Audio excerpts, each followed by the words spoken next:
Hi, I'm Joan Quinn, and welcome to the Beverly Hills View.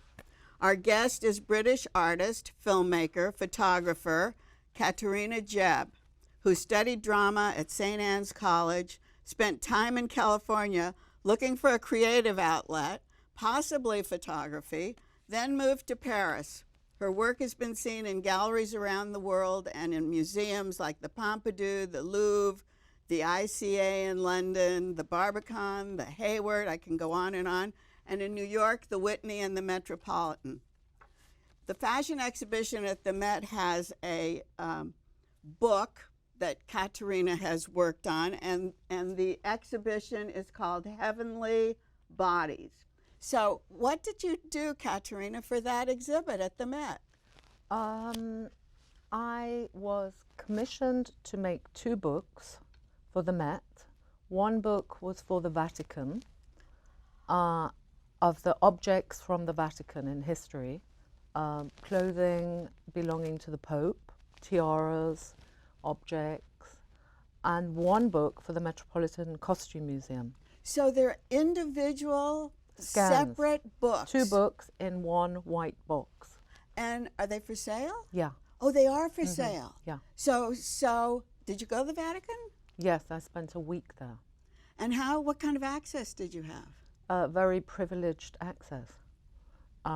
We had to go through the Hall of Kings every morning and then through the Sistine Chapel with a guard. And then I worked for a week behind the wall of the Sistine Chapel. So we could hear the noise, the sound of hundreds of people. I know. So we shared the wall.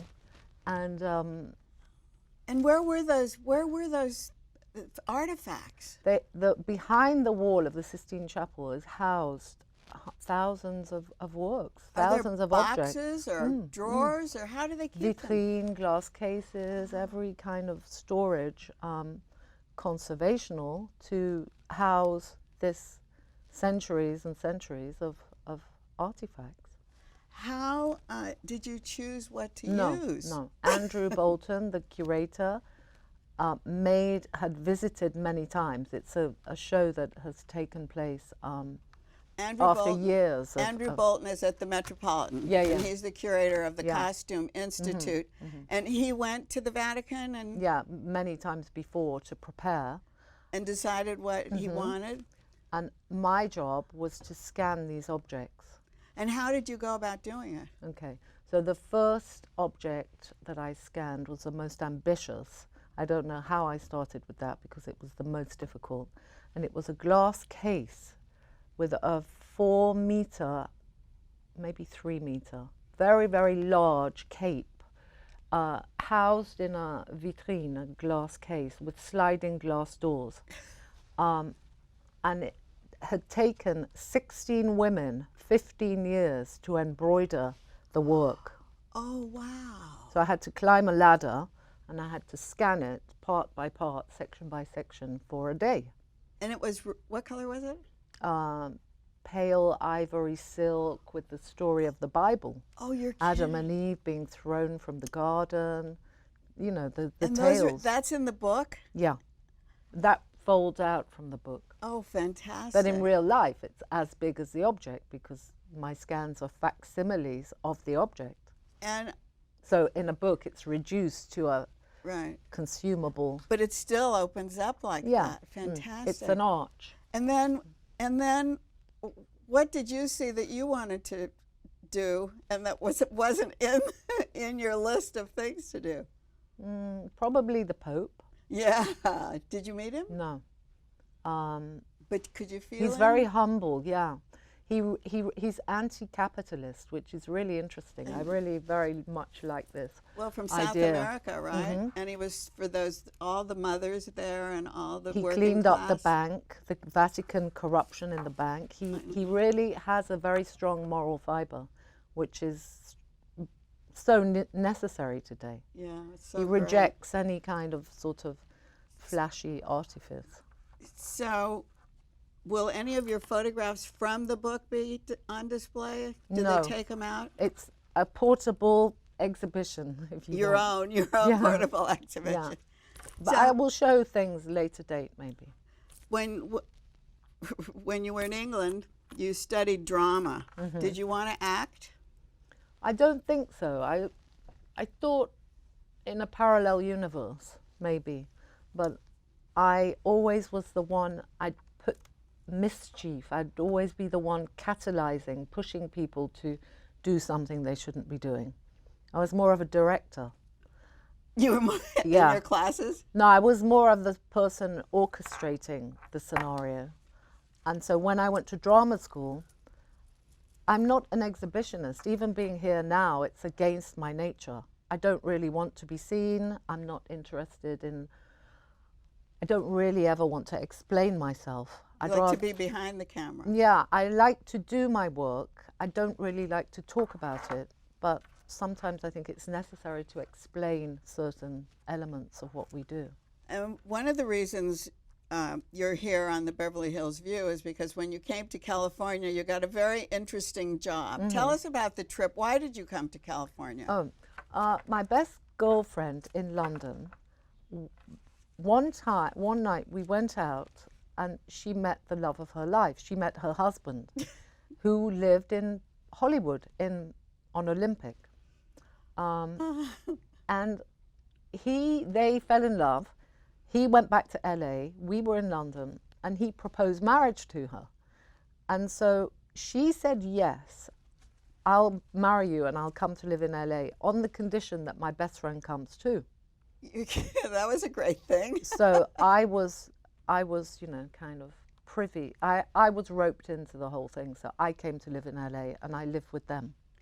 Isn't that amazing? Yeah. Had they gotten married, or were they still? Yeah, they had gotten married, and you lived with them? No, I was in the wedding. I mean, they got married, and then they got me living there. I mean. And then you got a job here on Rodeo? Was it on Rodeo Drive? Yeah. I got a job at Tory Steele. She was an innovative fashion person and I don't commercial know. person. I'm not sure. I never really saw her. I was like, it seems like 5 centuries ago. I know, but tell us what you were doing. Here you were, what were you, 18, 19, something? 21, I think. I was a sales assistant, terrible, the worst one they probably ever had.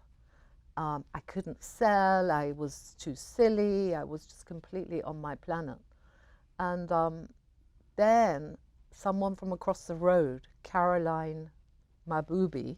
Oh, yes. Oh, yes, she had the Versace shop. She offered me a job because I was a bit more kind of avant-garde. I wasn't very uptown. She saw the artistic in you. Yeah, so she offered me a job at the Japanese place, Hiroko Kushino. Oh. And I went there, and she used to let me do the window displays. And I'd dismember the mannequins, wrap them up in garbage bags. That was so Japanese at that time. You were so, like, that was not happening on That's Rodeo. when I met you. I met you at that time. Because I knew Carolyn very well. Yeah. And I knew Tory Steele, too, because I thought she had a great eye for fashion. Broadening the spectrum. I think she had a sort of vision of how to make eclectic things all live together under one. Exactly. Exactly. That a person would walk in the door and then they would have a plethora of choice. And then she could put it all together for you from her own shop, which was a brilliant concept at that time. It wasn't really happening. No, and I think not. she and Carolyn really made Rodeo a fashion eclectic and place. Actually keeping up with the times that women didn't want to dress necessarily in a black dress and high heels. Women were becoming liberated through their clothing. So would you say that you kind of found fashion when you came here to Beverly Hills? No, I was a bit rebellious with fashion. I didn't... Were you into fashion before? I like vintage clothes. I either like uniforms, like workwear, or I like vintage clothes. I don't really like fashion per se because I don't want to look like other people. That's so great. So That's why we hit it off so well. Because you can take a worker's clothes. I remember going in Paris and buying all those workers' clothes at Saint-Martin. Yeah. The workers' floor. And you wear them. Yes. As opposed to them wearing you, which I think You fashion wear them imposes a sort of, I'm defining myself through this fashionable attire. Kind of like your dress, hand painted. Yeah, So 70s. you could paint something like that, a fashion thing. Yeah. And also like Libertine, because Yeah, Johnson does the same kind of thing. He'll Singular. take vintage pieces, like this is a Libertine jacket, but he'll take vintage pieces or he'll take designer pieces that are old and then make them his own. And I think that's what the public nowadays loves. So did you hang out in Beverly Hills? Not so much. Then I got in with a crowd of creative people, properly creative, so that was really good. An artist called Stephen Wong and Moise and Solomon, and they were kind of hip and cool, so I then knew that I needed to be in a creative. So that's when you started styling. Did you style? Yeah, I did. I styled for a lady photographer. Sounds so quaint. A lady photographer. And I used to make things. I'd make things from knives and forks or jewelry or paint things. I'd make things. For her? Yeah. And then she would use them in her photographs? Yeah. Mm. So when did you then pick up the camera? Then one of my friends was like, oh gosh, you should take pictures. You really you should take pictures. And so then they bought me a camera. I think a couple of people clubbed together and brought me a camera. And some friends stole a movie light from somewhere or other. I was like, oh. So that you would have your lighting? Yeah, and I had bags of film delivered. Here, bags of film. And so it was kind of laid on a plate for me that I did not have an option. It was like, you are going to take these photographs. But did they want it for their own publications? Friends, actresses, models. I had a garage and I had a supermarket trolley with a mirror. And I put them in this dark garage and I would reflect the sun in the mirror and make these portraits of their faces. And they were really flattering and really... Were those the kind of, could they use them for headshots? Yeah, no, they could? Because I had an eye of knowing how to make people look good. But people, see, the idea that you had a mirror, you used the sunlight. Yeah. In the dark. Yeah. Like this extremity, but made up, completely made up. So then well, from the very beginning, I experimented. I put the film in the camera. I took a portrait of someone's face, underexposed. Then I'd take the film out, I'd put it back in the camera, and then I'd take pictures of clouds or other material. Like a collage. Yeah, and then I'd do it again, one more time, and then I'd develop the film. And the film, the results were chaotic, they were sort of original. There was something strong about the images, which made me understand. Were those being published because you were published in Life and Vogue and Time? Yeah, but that was later. But what kind of images did those magazines have? Because those were... They would never, no, that was the photocopy work which came after. The Vogue. So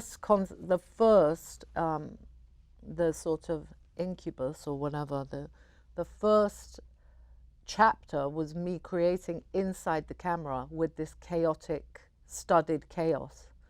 And then the images were really, people liked them. They were attracted to them because they were like, sometimes when you have a thought, and it can be a multi-layered thought or a dream, they were surrealist, they were complex images, and people responded to them, sensitive people. Were you putting them in art galleries at the No, time? I didn't know anyone. I didn't do anything. I didn't show them to anyone.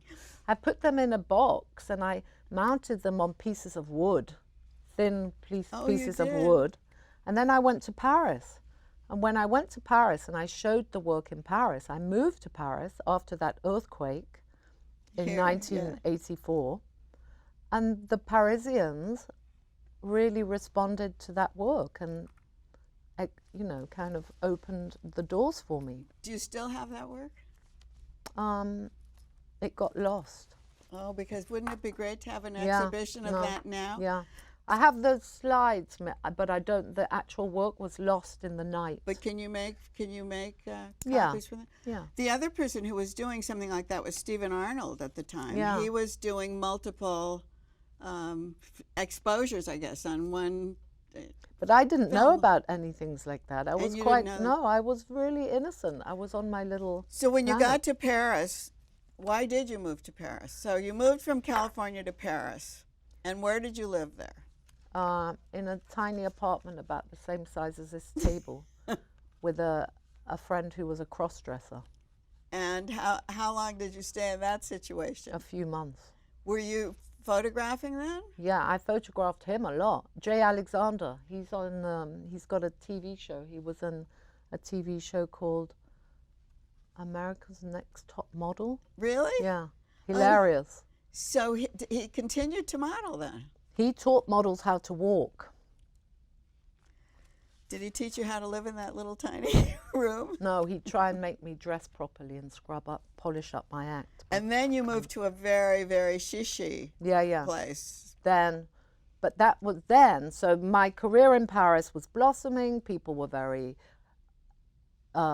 welcoming and gave me commissions, the newspaper.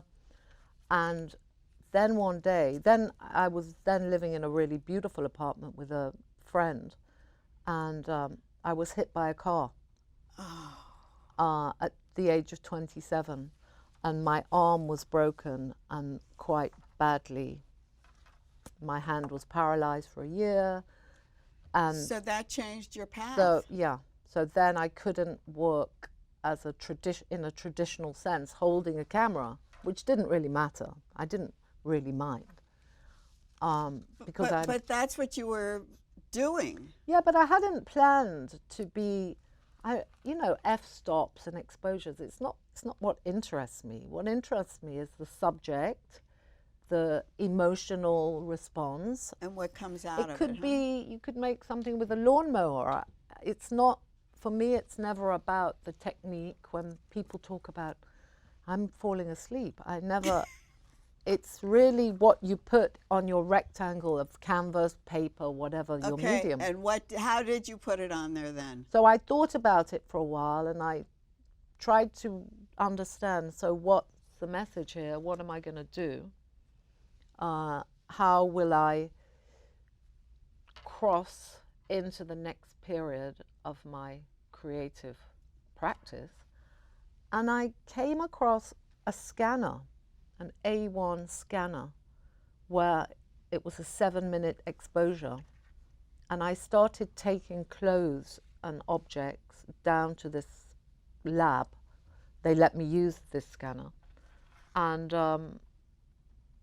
I obsessively made a body of work with this Canon A1 printer. 7 minutes though for each piece. So then I scanned myself, friends, babies, all kinds of things. How do you scan yourself?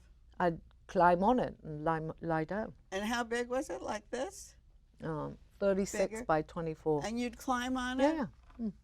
In New York, I found somebody who let me do that in New York. I found someone in Paris who let me work. So it was very... And what comes out?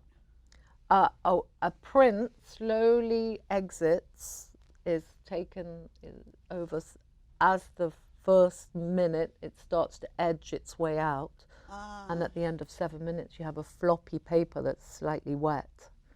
It's now obsolete. Can you use it again? I mean, do you do it on top of that? So to reproduce that, you would have to take a large format, an image with a large format camera.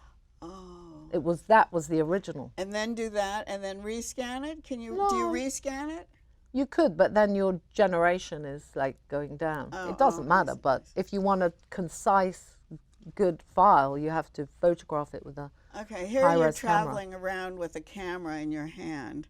You're talking about a scanner like this. Which weighs like 100 kilos. How do you... more. How do you do your work?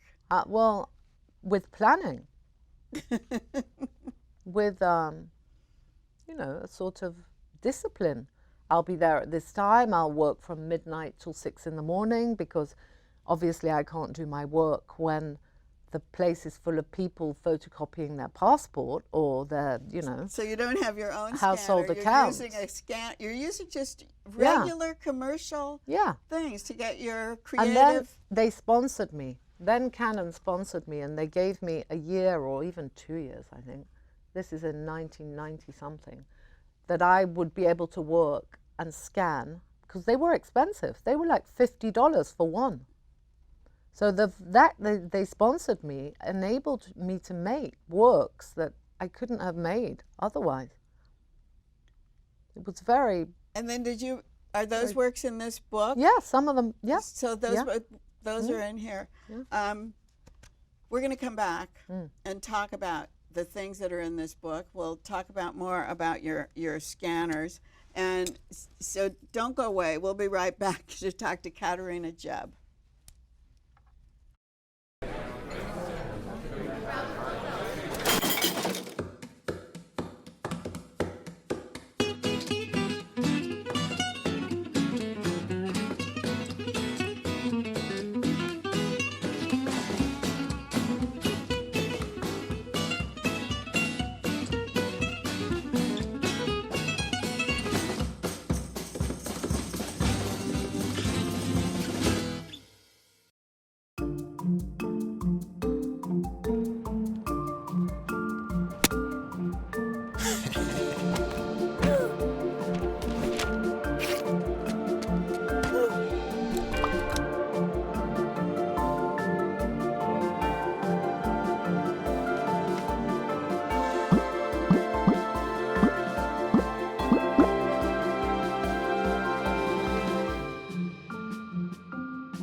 Hi, I'm Joan Quinn, and welcome back to the Beverly Hills View. And I'm here with Katerina Jebb, who, as a young girl from London, came to work in glamorous Beverly Hills, which led to a career in photography. We were talking about her photography and scanning things, and I have a photograph from her book, which is this. And then this is one of the scans that she did, did this take 7 minutes? Yes. I worked in the 90s with a large format scanner made by Canon, and it was an inkjet printer where one would put the object, or the person in my case, onto the glass plate. I'd remove the lid, and that I would put a background so that the background wouldn't be black. And over a period of 7 minutes, the print came out of the machine. And life size. And whose are those, life size? My friend, I'd taken a portrait of her, and it was in Life magazine, and she was very tiny, and she was in a sort of fetal position. And at the end, she took her tights off, as one does. And I saw the tights sort of on the floor with her body imprint within them. And for me, that was very beautiful, so I scanned them. To me, that looks more like a portrait of what you would do, because it's a portrait of a person. This, I also think is great. Was this on the scanner, the wig? Yeah, that's my friend's wig. And why on the inside like that? I have a fascination with the inside of things. I can't tell you why. I like to look on the inside as opposed to the outside. I always want to know what's inside. Well, that takes me to the point of what you said when you were doing an interview with someone about looking for the ghost inside of someone. When you say you look for you're just talking about looking at the inside. And you think that people's archives have a ghostliness to them. How do you find that? How do you look for that ghost? I think we're all fascinated, whether we admit it or not, by things that are left behind. And we all, our grandparents, people leave behind things, and they're sentimental or they're valuable, but they hold value, personal value, or huge value, depending on, what the object is.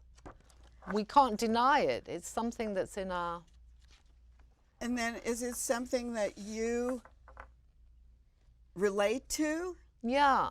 I know you did things at the Baltus. For years. Tell us about that, where it was and who he is. And Baltus is a French painter who painted very few paintings in his lifetime, but all of his paintings, Picasso bought a painting. He was one of the most respected painters of the last century. And he lived to be 91, and he lived in a huge chalet made of wood in the Swiss Alps. And his studio was left intact. So his widow, his wife, she left this studio intact, and they invited me to make an inventory of objects in the studio, which I have been working on for about 7 years. So did you get to choose it, or did you inventory everything in there? More or less everything. They gave me the keys. I'd go there. It was working in the cold on my own. Very sort of eerie, beautiful, peaceful place. Let me show this one piece. Oh, that's Picabia. That's Francis Picabia. Oh, this is Picabia. Let me find. The tablier of Baltus is Let me a find smock. the Baltus, because this is Baltus. The keys. Were these the keys that you actually used? Yeah. They're the keys to the studio.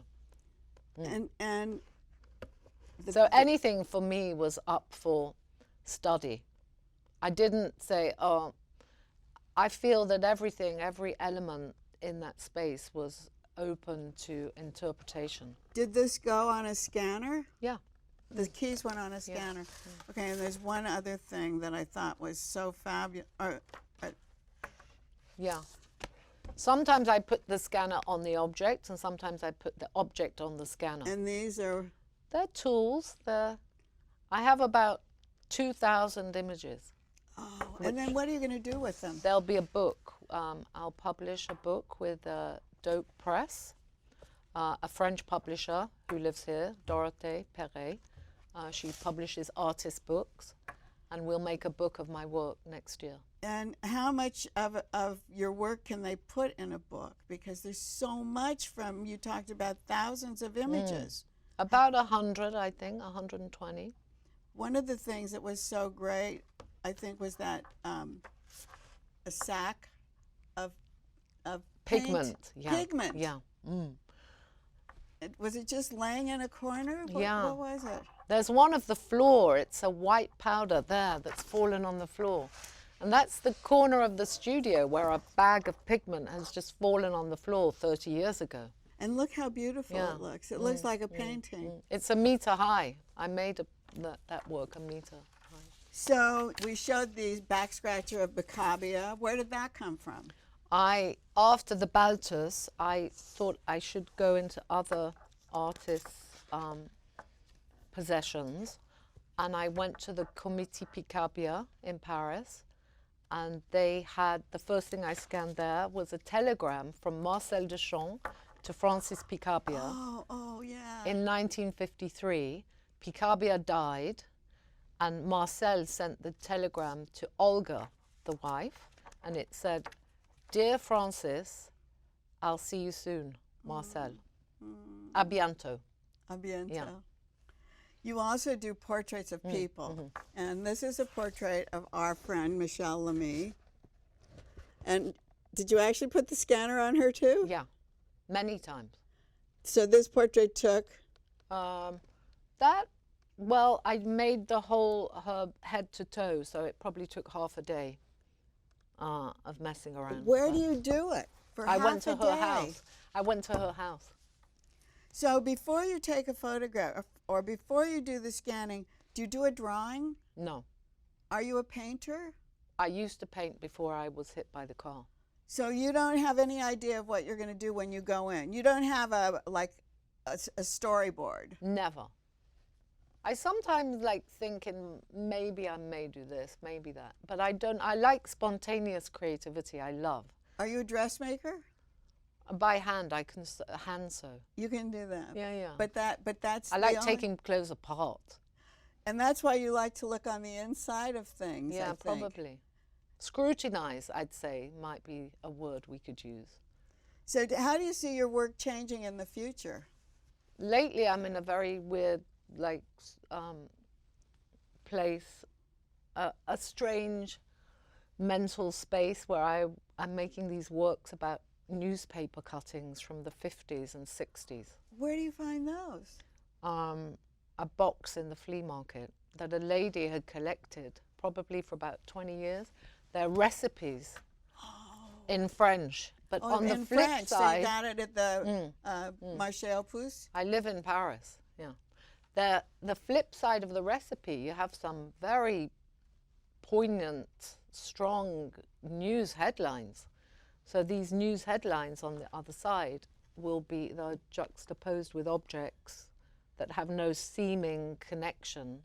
They're seemingly unconnected, but they are connected to some strange spectrum. So some kind, there's like a push and pull. Yeah, yeah.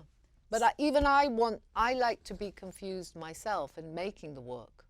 I like it to be so simple like some of those studies, or really complicated. Well, before we go, this is called Musée Reatu. It's a museum in Arles that is a beautiful ancient museum. And Arles is famous for? Van Gogh, Picasso, Right. the bullfights, Christian Lacroix, Maya Hoffman, who's building a Frank Gehry. Oh, right, yeah. When Picasso, at the end of his life, Jacqueline, I think, phoned the museum and they donated 57 works. To this museum? So and this is where your exhibition was? Yeah. And so tell me what this is on the cover. It was to be Picabier's pencil sharpener, but then we thought that this was more... I asked the guys in the lab where I make my prints, and they said they didn't understand the pencil sharpener. They thought it was a weird object, but they liked the duck. And what is the chick. duck? Two-headed chick. I bought it on eBay. You bought this? This is a real I was object? looking for a two-headed parakeet, and I couldn't find one. It was really hard to find, so I settled on the two-headed chick. And I have a one-headed one. But Do they show them together? No, the one-headed one's at home, and the two-headed is in my studio. Is in the studio? They've never met, I don't even They think. haven't met. So this is a great cover, and that was actually probably a fantastic show in Arles, which I've never been to, but I'm just longing to visit. I think David Hockney spent a lot of time there too. I mean, it's like an artist's paradise, yes. right? Yes, yeah. And would you live there? For a month of the year. Is there still work there for you to do?